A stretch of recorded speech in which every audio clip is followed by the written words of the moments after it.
I am utilizing the Bit Integrations plugin to establish a connection between these two platforms. Let's go to Bit Integration Dashboard. Create integration. Search and select SureForms as a trigger. Choose a form.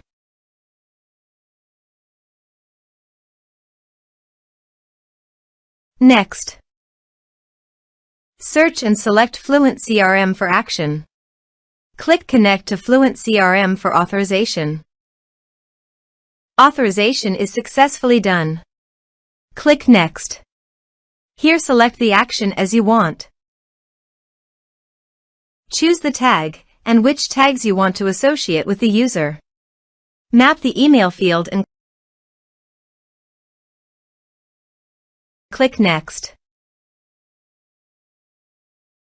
Now save the integrations. Let's submit a form.